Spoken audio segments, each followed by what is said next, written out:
why do we want to talk about this idea of policymaking, this mechanism of policymaking? Aside from the fact that this is one of the skills and competencies raised in the previous workshop, it's really a competency that is taught in the Ateneo School of Government quite extensively. So not just policymaking in the general sense, but also in specific instances like policymaking in the national security area, in the environmental protection area. The first point that I'd like to raise is that when we talk about policymaking in the parliamentary context, what we're talking about is policymaking in the context of a constitutional democracy. I begin with this point because when we talk about checks and balances and separation of powers, there's a slightly different understanding of these principles in the parliamentary context, at least different from how we understand it in the presidential context. But in relation to policymaking, I'd like to highlight, in my opinion, the main distinction. First, there are others who would argue that this is just a minor distinction, but for me, this is a fundamental distinction between a presidential system and a parliamentary system that has a big impact on policymaking. In the presidential system, executive power is vested on the president, okay? The person of the president, the individual who is the president. And that person, that individual, is elected directly by the people. Okay? In the presidential setup, it is very easy to visualize the idea of separation of powers because the constitutional text itself shows that the president has one article and Congress has another article. In a parliamentary system, the story is slightly different. Executive authority, the policy-making authority in the parliamentary system is not vested in a single individual. It is vested in a group of individuals. It is vested on a team, which is called the cabinet. It is executive authority is not vested on the prime minister. Okay. Executive authority is given to the executive government, which is the cabinet. Now, here is the peculiar thing. In the parliamentary system, executive authority is given to a group of people who are also members of the legislative branch. So therefore, the separation of the executive and the legislative becomes a little bit blurred when it comes to the parliamentary system. It is more difficult to visualize in contrast to a presidential system. Now that impacts policymaking because the application of checks and balances becomes also more challenging. It requires more sophistication in terms of how it is applied in a parliamentary system. Policymaking in the parliamentary system does not begin and end with the cabinet. The executive branch in the parliamentary system is bound by a more deliberative process in policymaking. It does not begin and end with the executive branch. Policymaking in a parliamentary system is more deliberative rather than consultative. So let me illustrate that deliberative ethos in policymaking in a parliamentary system. So this picture is actually a screen grab from a viral video. No? So this situation here is about the very infamous, very famous misogynist speech of then Prime Minister of Australia, Julia Gillard.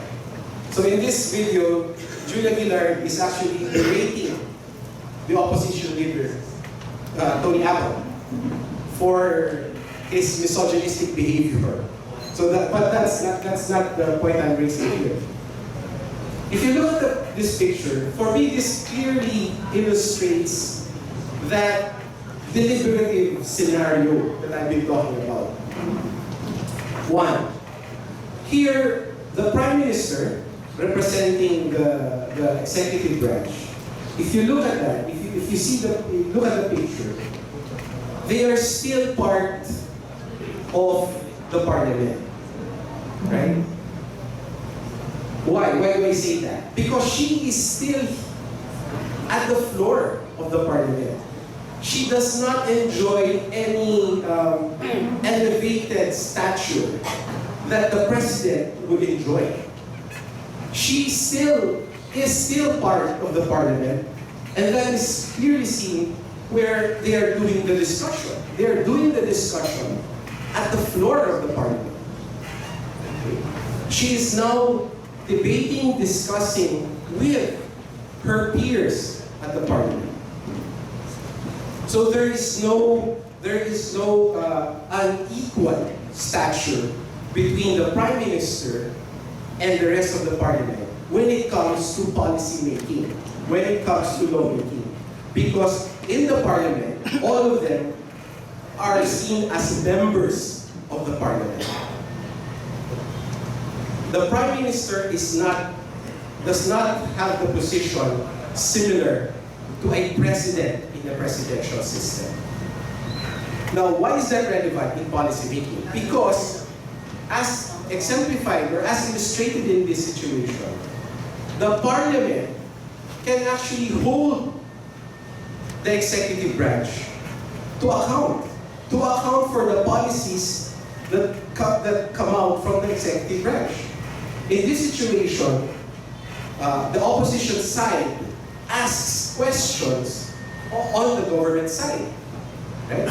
And asks them, what are your policies? Or what about these policies that you're coming out with, right? And then the government side can also defend their positions on an equal stature, on an equal platform. So that is the deliberative process that I've been talking about. Deliberative process in policy making in the context of a parliamentary system, where the Prime Minister or the executive branch is held to account by the Parliament. That is a distinction that I'd like to highlight, because that doesn't happen in the presidential system. As I said, our goal here is to help the way we design the Bangsamoro Parliament. Because that's our goal now, right? All of us here want to have a Bangsamoro Parliament that we can all be proud of, that can be an exemplar of good governance. So who are the main protagonists of this policy-making process in the Bangsamoro Parliament? The first one is the Chief Minister. The Chief Minister is the head of the executive branch. In the Bangsamoro Parliament context, the Chief Minister is elected by the Parliament. Normally, the Prime Minister is elected by the majority party in the Parliament.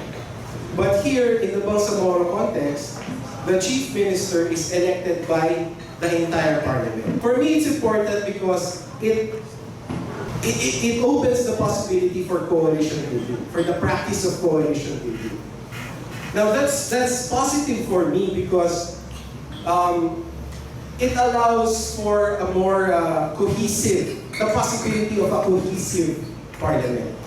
If indeed the Bangsamoro Parliament fosters the practice of coalition building, the hope is that it is based on a culture of consensus building.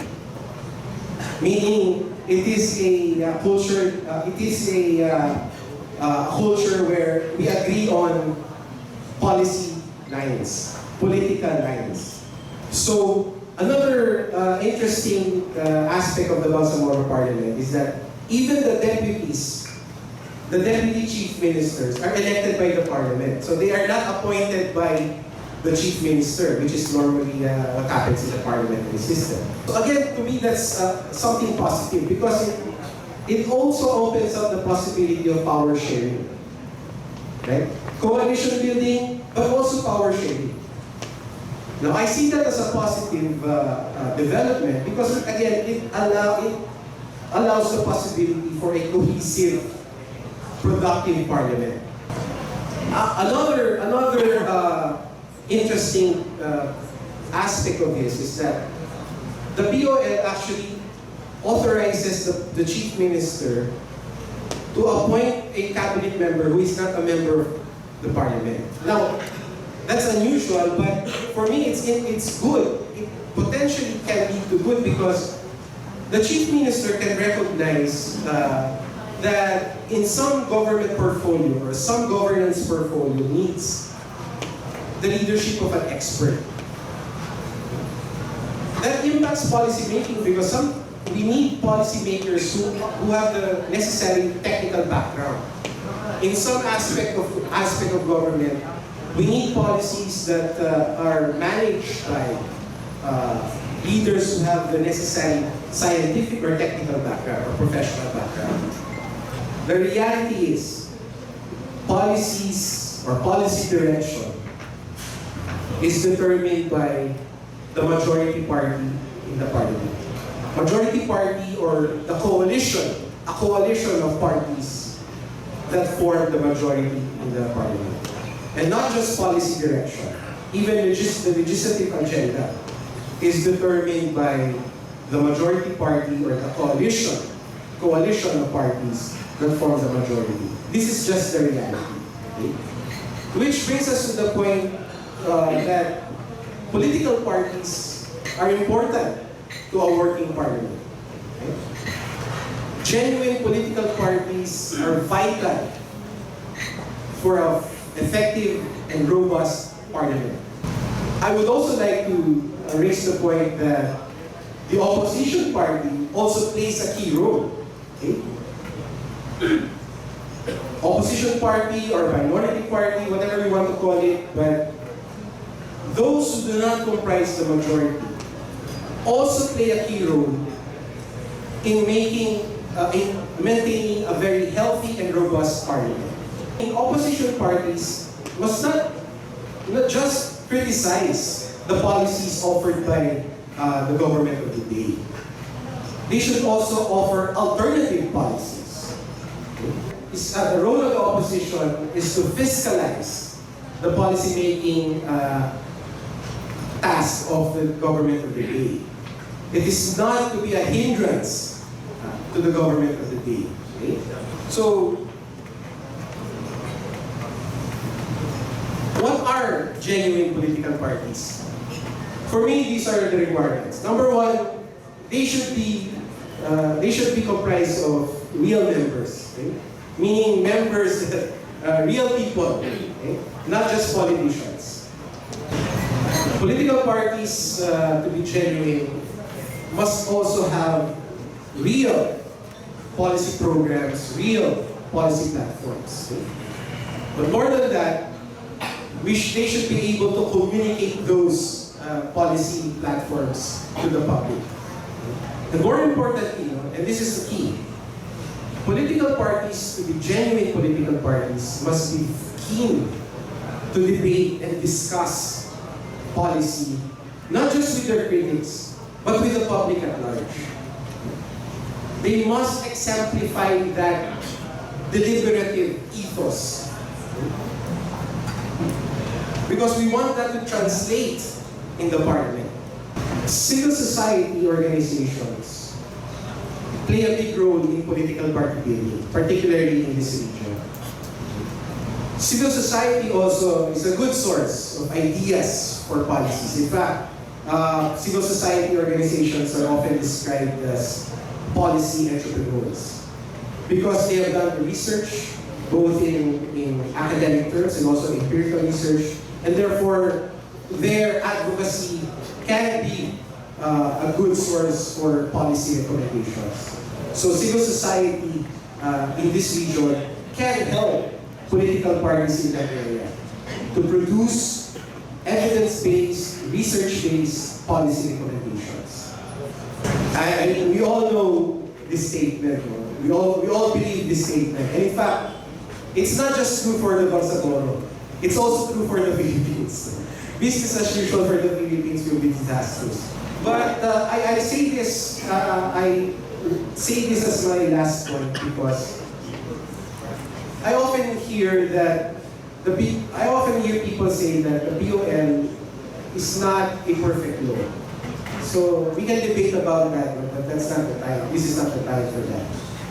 For me, I look at the POL and I see an opportunity for us to transform the region. Well, of course, the process behind that opportunity is not an easy process. It is a very difficult process. The opportunity that it offers entails a very difficult process. I hope that this presentation, the process, or lessens, just a little bit, lessens the difficulty. So thank you very much and good morning. Thank you for listening.